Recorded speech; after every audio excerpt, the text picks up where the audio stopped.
This is a little video I threw together. It started out with a conversation on r/metalcore. We were talking about the song "The Unmanifest" by Haste off their album "Attack of the Wolf King," and it kind of came out of talking about some of the really cool moments of the album. This drum break from the song "The Unmanifest" came up in a conversation. I kind of decided to challenge myself to just notate what on earth was going on, and then I realized that there was some really neat stuff going on I really wanted to share with you. So I'm just going to play what the breakdown sounds like in MIDI real quick, or what the transition into breakdown sounds like. And then I'm going to talk to you a little bit about what's going on theoretically. And it's really cool stuff.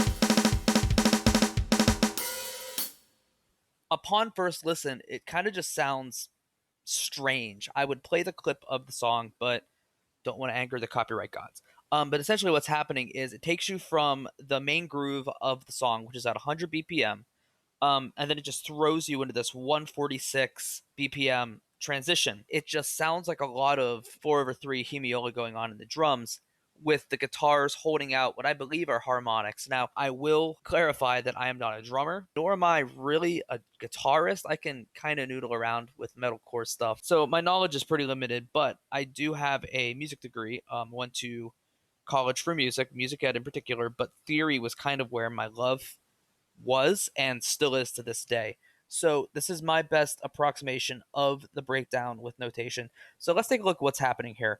The first thing that makes all this sound so strange with that transition is this 4/3. So if you look here, this is the open hi-hat. I don't know if this is traditional notation for open hi-hat, but it's going to be right now. So the open hi-hat is the beat for these measures here. And underneath of that, you have this repeating pattern of 3 notes of snare, bass, bass, snare, bass, bass, snare, bass, bass, so on and so forth. So while you have a consistent pattern up to this point of 4/16 worth of open hi-hat, or one beat, with 3 notes of another pattern. So it's essentially 4 against these 3. 1, 2, 3, 1, 2, 3, 1, 2, 3, 1, 2, 3, while it's 1, 2, 3, 4, 1, 2, 3, 4, 1, 2, 3, 4. I'll play this part just to give you an idea of what I mean. Here, it's a little different, and I notated this all in 4/4 just because that's probably what the drummer was thinking. I can't say, I'm not the drummer on this album, nor will I have ever thought of something like this. So it goes from this 1, 2, 3, 1, 2, 3, 1, 2, 3, 1, 2, 3, 1, 2, 3, 1, 2, 3, 1, 2, 3, 1, 2, 3. Here it changes. 1, 2, 3, 1, 2, 3, 1, 2. And it kind of gives you that duh, duh, duh in the snare drum, which is a pretty common rhythmic pattern anywhere. 3, 3, 2, 3, 3, 2. But you still have the consistent hi-hat. It kind of grounds you a little bit, and it gets you back to where the downbeat is here on bar 3. If you really want to be honest, it's a bar of 3/4, another bar of 3/4, and a bar of 2/4, but I don't think that's what's going through the musicians' heads. If we want to line up our jelly beans really nicely, that's how it would work. So I'll play those first 2 bars again. Bar 3 starts out with that same idea, and the pattern ends right here. So we have 1, 2, 3, 1, 2, 3, 1, 2, 3, 1, 2, 3, 1, 2, 3, 1, 2, 3. Then it goes into a bit of a fill. 4 snare hits, 2 bass hits, 2 snare hits, 2 bass hits, 2 tom hits, 2 bass hits. That's kind of, in my opinion, what's the most disorienting, because you're going from these patterns of 3 in the snare and bass to patterns of 4 and 2. Here's how this transition goes into this bar of 2/4.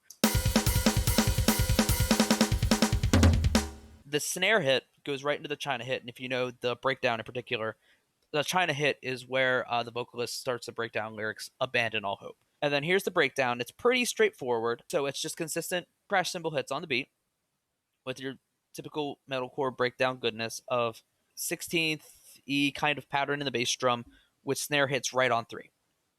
The only time it gets a little funky is here in the 4th bar, with the triplets in the bass, which is mirrored in the guitar chug. And this all repeats twice. So I'll play the first 8 bars of the breakdown.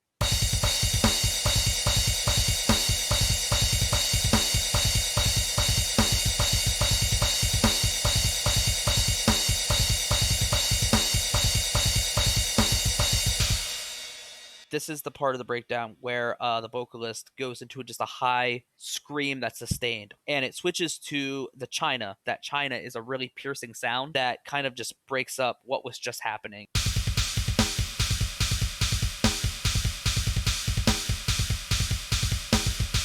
Here, it's slightly different because it has that sustained harmonic like they did back in that earlier transition. So they're calling back to that transition. That transition has that pattern of 3s going on in the drums against 2 or against 4.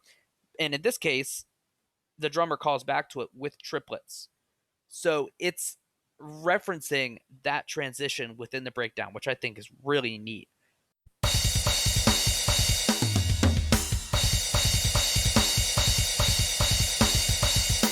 And here is the end transition going back into that groove chorus they had, the rest of the song that's in 100.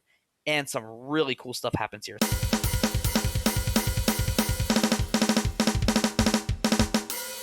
This was at 146, and this is at 100. But for some reason, it doesn't feel like we switched tempos. I wonder why that is. This is exactly like this first time that the transition happened with the 4 against 3. And earlier I mentioned it's essentially 3/4. In this moment, I did notate it in 3/4 because it changes tempo halfway through the transition. So the first time it happens, the hi-hat is doing the beat.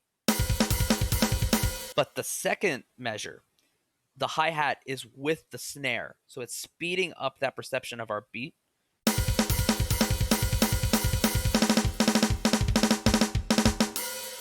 That's kind of where the really cool part of all this happens.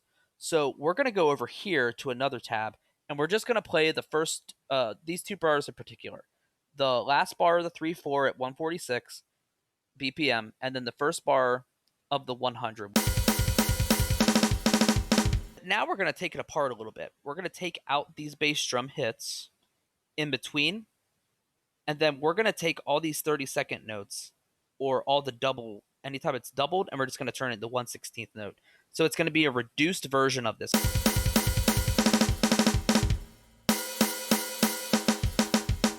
I'm going to just do something fun. I'm going to put a little beep sound on every other one of these notes in the 3/4 bar, and then on the downbeat of each beat in the 2/4 bar. You know, let's take out the bass. Let's take out the snare. Let's just have those hits. Listen to what happens. Did you notice that? They sound exactly the same. They have the same length. And if you didn't know it, you would think that they're just a measure of 4 beats. To prove that they're exactly that, what I'm going to do is break the 2/4 bar into 2 sets of 16th notes, 16th notes on each beat. And what I did here is I broke each of these dotted quarter notes into 4 dotted 16th notes. In fact, I'm going to play it to prove they're exactly the same. Isn't that wild? In music, this is called a metric modulation, where a note in one tempo becomes something else in another tempo. For example, a 16th note in this beat is a dotted 16th note at this tempo, or a quarter note in this tempo is the same as a dotted quarter in this tempo. So it's a metric modulation. That's why it doesn't feel weird when you make that transition. So Haste the Day hit us with a metric modulation, which you don't typically see too much in metalcore. Bands like Trivium do it a lot, and then Gent is another story because everything is a metric modulation. Attack of the Wolf King is probably one of my favorite metalcore albums of all time. It's in my top 10. There's these little moments peppered through the album like this of just obvious musical expertise that they just put in at just the right moment to keep your attention. I highly recommend listening to Attack of the Wolf King all the way through if you haven't. Every song transitions flawlessly into the next. There's no gap, except for the transition into Travesty is the only transition on the album that has a gap. And I think that's for a reason, because what's happening thematically in the song Travesty is very important. This is a Christian metalcore album, and it's kind of the song about redemption Through Christ, which is Haste Today's thing. And I feel like they wanted that song in particular to stand out. Every other song, though, transitions flawlessly into the next. I highly recommend it. Again, this is Wilson Arcade doing something really different, something not vaporwave, and just kind of getting technical and theoretical with metalcore. I might make this a thing. I'll call it the breakdown, I suppose, where I'll take moments in metalcore and just break it down and figure out what on earth's going on. So, hope you enjoyed this. Hope you learned something from it. And Wilson Arcade out.